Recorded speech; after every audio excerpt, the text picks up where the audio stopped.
अस्सलामुअलैकुम दोस्तों, उम्मीद करता हूँ आप लोग खैरियत से होंगे। तो दोस्तों, आज हम इस वीडियो के अंदर जानने वाले हैं और सीखने वाले हैं कि अगर हम नमाज की हालत में हैं, ठीक, पहला पॉइंट, अगर हम नमाज की हालत में हैं और हमारे सर से टोपी गिर जाए तो हमें क्या करना चाहिए। नमाज तोड़ देना चाहिए या सर पे टोपी रख लेनी चाहिए या फिर ऐसे ही नमाज पढ़ते रहना चाहिए।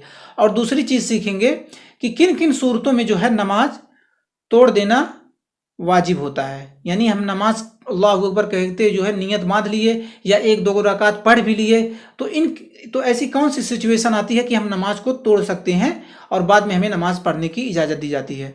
तो चलिए, इन दोनों चीज़ों के बारे में आपको इस वीडियो के अंदर सीखने को मिलेगा। तो अगर आप ये चीज़ सीखना चाहते हैं तो वीडियो को अंत तक देखते रहिए। और उससे पहले मैं आपसे रिक्वेस्ट करना चाहता हूँ, अगर आपने हमारे चैनल को सब्सक्राइब नहीं किया तो प्लीज़ सब्सक्राइब कर लें और वीडियो को लाइक करके अपने दोस्तों के पास शेयर जरूर कर दें। तो चलिए वीडियो को हम लोग शुरू करते हैं। तो सबसे पहले हम बात कर लेते हैं कि किन किन सूरतों में जो है आपको नमाज तोड़ देना वाजिब है। तो देखिए, कोई डूब रहा हो या कोई आग से जल जाएगा या कोई ऐसा अंधा है कि जो कुएं में गिर जाएगा या तालाब में गिर जाएगा या नदी नाले में गिर जाएगा, यानी कोई ऐसी जगह पे वो अंधा गिर जाएगा कि जिससे उसकी मौत हो सकती है। या कोई जालिम किसी मजलूम को, किसी व्यक्ति को मार रहा है और उसको कत्ल कर रहा है, तो अगर आप उतना इस्तिताअत या ताकत रखते हैं कि उसको आप बचा सकते हैं तो इन सूरतों में जो है आपको नमाज तोड़ देना वाजिब है और नमाज तोड़ करके आप उसकी मदद कीजिए।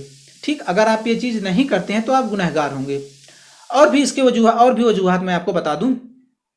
और अगर आप नमाज पढ़ रहे हैं और आपको पैखाना या पेशाब इतने ज़ोर से लग गई है कि उसको आप कंट्रोल नहीं कर पा रहे हैं या किसी अजनबी औरत ने आपको छू लिया नमाज की हालत में, तो इन सूरतों में जो है आपको नमाज तोड़ देना मुस्तहब है। अभी वाजिब, मुस्तहब, फ़र्ज किसे बोलते हैं, इसके ऊपर मैंने एक वीडियो ऑलरेडी बना के रखा हुआ है, तो आप जाकर के वो वीडियो देख सकते हैं। ठीक, यानी पेशाब या पाखाना इतनी ज़ोर से लगी है कि आप कंट्रोल नहीं कर सकते या किसी अजनबी औरत ने आपको नमाज की हालत में टच कर दिया, छू दिया, तो इन सूरतों में जो है नमाज को तोड़ देना मुस्तहब है।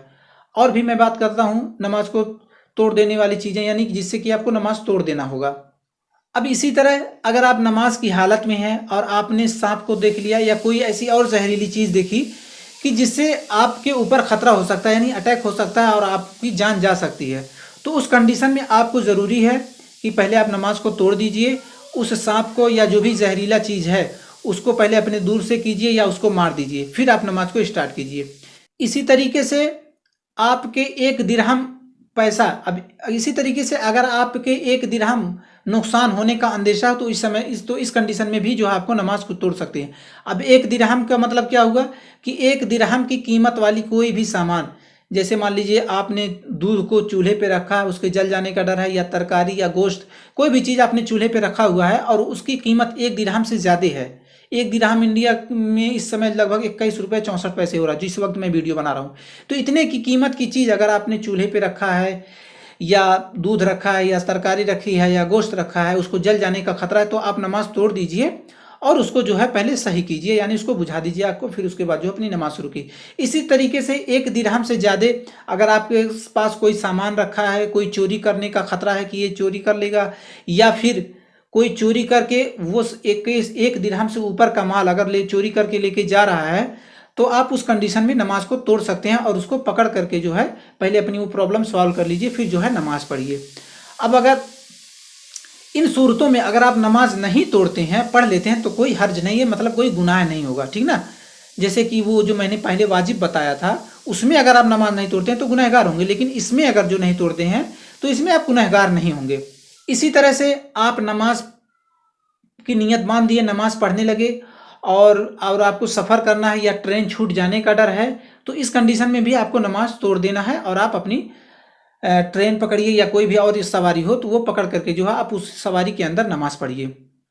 और इसी तरीके से एक चीज़, लास्ट पॉइंट और मैं आपको बता दूं, अगर आप नफल नमाज पढ़ रहे हैं, ध्यान में रखिएगा, अगर आप नफल नमाज पढ़ रहे हैं और आपके माँ बाप को ये मालूम नहीं कि मेरा बेटा नमाज पढ़ रहा है, तो उस कंडीशन में अगर आपके माँ बाप ने बुलाया तो आप नमाज तोड़ दीजिए और जाइए जो है माँ बाप की बातों को सुनिए, फिर उसके बाद जो है आप अपनी नमाज को दोहराइए, ठीक ना। नफल नमाज में, अगर फ़र्ज नमाज है तो फिर नहीं जाना छोड़ करके। नफल नमाज अगर आप पढ़ रहे हैं और माँ बाप को पता भी नहीं है कि मेरा बेटा नमाज पढ़ रहा है, तो उस कंडीशन में आपको अपने माँ बाप की जो हुक्म दे रहे हैं उसे पहले कीजिए, फिर नमाज पढ़िए।